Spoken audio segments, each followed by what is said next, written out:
یہ وہ لمحہ تھا جب آگ بھڑک رہی تھی، لوگ شور مچا رہے تھے اور ایک انسان کو زندہ جلانے کی تیاری ہو رہی تھی، مگر کسی کو اندازہ نہیں تھا کہ آج آگ جلائے گی نہیں بلکہ ایک معجزہ دیکھے گی۔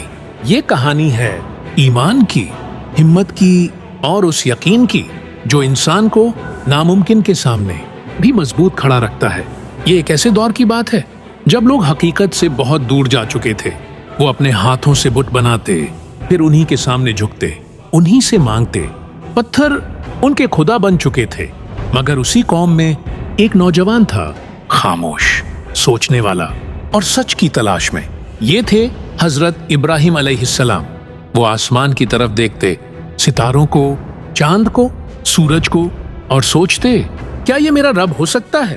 مگر جب یہ سب غروب ہو جاتے تو وہ کہتے میں ان چیزوں کو نہیں مان سکتا جو خود ختم ہو جائیں۔ اور یوں انہوں نے سچ پہچان لیا، ایک اللہ جو ہمیشہ رہنے والا ہے۔ انہوں نے اپنی قوم کو سمجھانا شروع کیا کہ یہ بت کچھ نہیں کر سکتے، یہ نہ سن سکتے ہیں، نہ دیکھ سکتے ہیں۔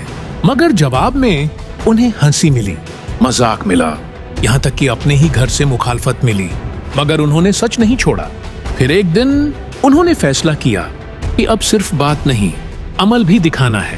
جب شہر کے لوگ ایک تیوہار کے لیے باہر گئے، ابراہیم علیہ السلام اکیلے مندر میں داخل ہوئے۔ چاروں طرف بڑے بڑے بت تھے، خاموش، بے جان۔ انہوں نے ایک کلہاڑی اٹھائی اور ایک ایک کر کے تمام بت توڑ دیے۔ پتھروں کے ٹوٹنے کی آواز خاموشی میں گونج رہی تھی۔ آخر میں انہوں نے کلہاڑی ایک بڑے بت کے گلے میں ڈال دی اور چلے گئے۔ جب لوگ واپس آئے تو منظر دیکھ کر چیخ اٹھے، ہر طرف تباہی تھی، بت ٹوٹے پڑے تھے۔ انہوں نے فوراً پوچھا، یہ کس نے کیا؟ کسی نے کہا، ہم نے ایک نوجوان کو دیکھا تھا جو ان کے خلاف بات کرتا تھا۔ ابراہیم علیہ السلام کو بلایا گیا، پوچھا گیا، کیا تم نے یہ سب کیا ہے؟ انہوں نے سکون سے کہا، اس بڑے بت سے پوچھ لو، اگر یہ بول سکتا ہے۔ یہ سن کر کچھ لمحوں کے لیے خاموشی چھا گئی۔ سچ ان کے دل تک پہنچ چکا تھا۔ وہ جان گئے تھے کہ یہ بت کچھ نہیں کر سکتے، مگر انہوں نے سچ ماننے کے بجائے اپنا غرور چن لیا۔ غصہ بڑھ گیا اور فیصلہ ہوا، اسے آگ میں جلا دو۔ ایک بہت بڑی آگ جلائی گئی، اتنی بڑی کہ اس کے قریب جانا بھی ممکن نہیں تھا۔ شعلے آسمان تک بلند ہو رہے تھے، لوگ جمع تھے اور وہ خوش تھے کہ آج وہ سچ کو ختم کر دیں گے۔ ابراہیم علیہ السلام کو باندھا گیا اور ایک منجنیق کے ذریعے آگ میں پھینکنے کی تیاری کی گئی۔